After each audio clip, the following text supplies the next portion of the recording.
ഒന്ന് ഡൈ ചെയ്തൂടെ മനുഷ്യ? ഇന്ന് ഞാൻ ഡൈ ചെയ്താൽ നാളെ നീ വിധവയാ വിധവ.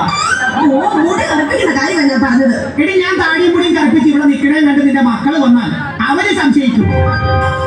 അമ്മച്ചിയുടെ കൂടെ നിൽക്കണ ഈ ഷാരൂഖ് ഖാൻ ഏതാണ്? നീ ആട്ടണ്ട, കല്യാണത്തിന് മുമ്പ് ആപ്പിള് പോലെ ഇരുന്ന ഞാനാ, ഇപ്പഴാ നിപ്പിള് പോലെ ആയത്.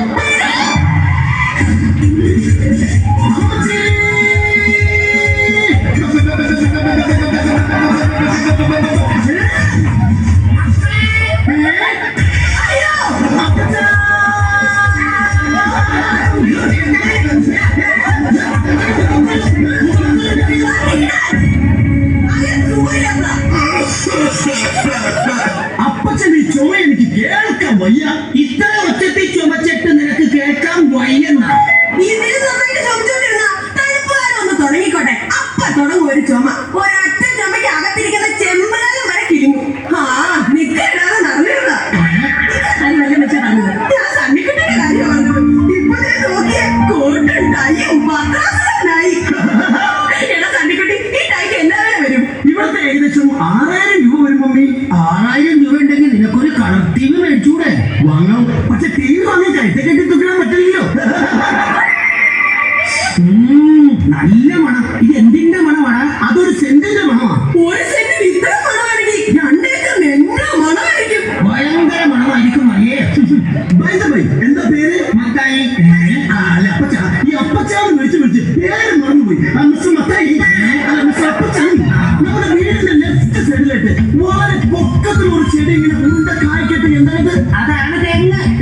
അതിന്റെ തൊട്ടിത്താഴെ വലിയൊരു കുഴി. അതാ കിണറ്. അമേരിക്കയിൽ ഇതൊന്നുമില്ല. തമ്പി വന്നിരുന്നു. കുറച്ച് മണലും സിമെന്റും കൂടെ വന്നിരുന്നെങ്കിൽ അടുക്കളുടെ പണിയൊന്ന് തീർക്കായിരുന്നു. നാലുകളുടെ കമ്മി വന്ന കാര്യമാണ് പറഞ്ഞത്. നമ്മുടെ വെഡിങ് ആനിവേഴ്സറിക്ക് അവര് വരത്തില്ലെന്ന്.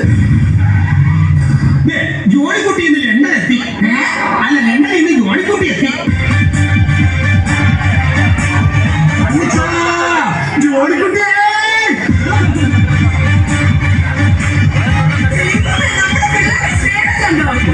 കൂടി കാണുന്നതല്ലേ കെട്ടി പിടിച്ച് സന്തോഷിക്കട്ടെ.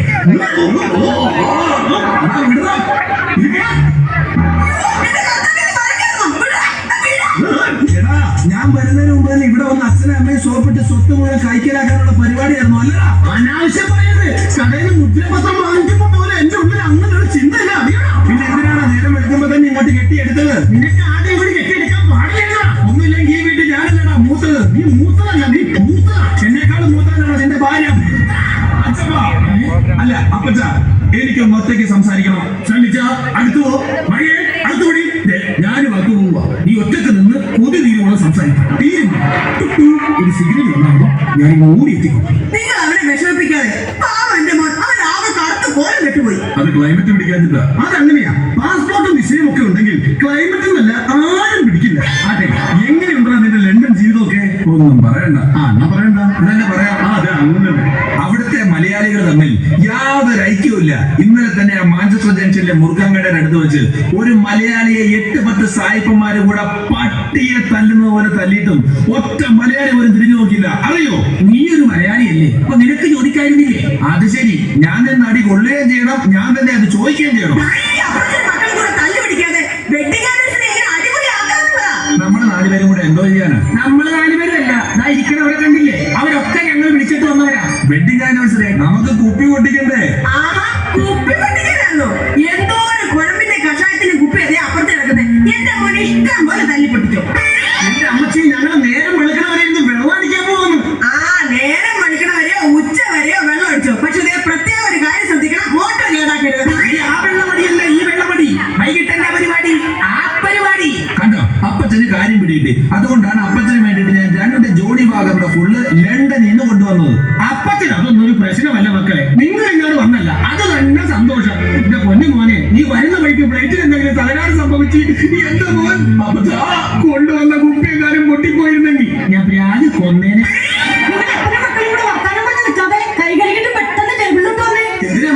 നമുക്ക് ഒരുമിച്ചിരുന്ന് TV കാണാം.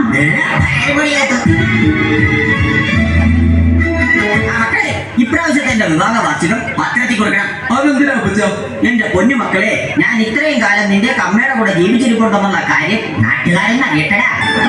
അതൊക്കെ പോട്ടെ, ഇനി എന്താ അടുത്ത പരിപാടി? എന്തായാലും എന്റെ വെഡിങ് ആനിവേഴ്സറി അല്ലേ, നമുക്ക് കേക്ക് മുറിക്കാം. എന്റെ ഓർമ്മ തേക്ക് മുറിക്കാൻ ഞാൻ സമ്മതിക്കത്തില്ല. അയ്യോ കേക്കല്ലടാ, കേക്ക്. കേക്കും തേക്കൊക്കെ മുറിക്കുന്ന കാര്യം അവിടെ നിൽക്കട്ടെ, ബാക്കി കാര്യങ്ങൾ എന്താന്ന് അപ്പച്ചനോട് പറഞ്ഞു. അല്ല എന്റെ പൊന്നുമക്കളെ, സണ്ണിക്കുട്ടി എന്തോ ഉദ്ദേശിച്ചേ? എന്താ ഉദ്ദേശിച്ചോ?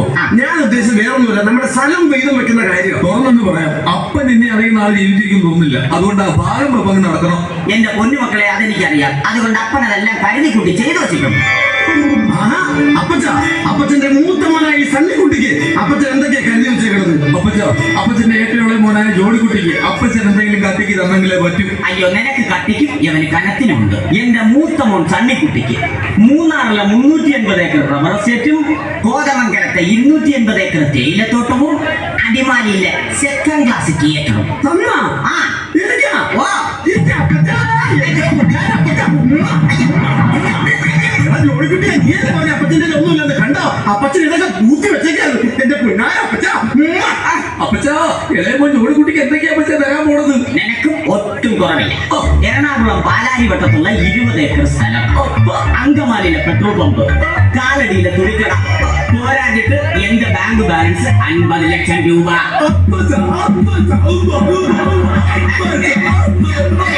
സണ്ണിക്കുട്ടിയെ, സണ്ണിക്കുട്ടിയെ, എന്നാ നമ്മുടെ അപ്പച്ചൊരു പാവാടാ. അപ്പച്ചൻ പാവാടയാണ്. അപ്പച്ചൊരു പാവാണെന്ന്. അപ്പച്ചൻ പാവാ. അപ്പച്ചൻ ഇതൊക്കെ തരാന്ന് പറഞ്ഞല്ലോ. അപ്പച്ചൻ എന്തെല്ലാം ആലോചിക്കുന്നത്? നമുക്ക് എഴുതി തന്ന കാര്യമാണ്. നമുക്ക് എഴുതി തന്ന കാര്യമായിരിക്കും ആലോചിക്കുന്നത്. അപ്പച്ചോ, അപ്പച്ചൻ ഇതൊക്കെ തരാന്ന് പറഞ്ഞിട്ട് എന്താ ഈ ആലോചിക്കുന്നത്? അല്ല, ഞാൻ നിങ്ങൾക്ക് തരാമെന്ന് പറഞ്ഞല്ലോ. പറഞ്ഞു.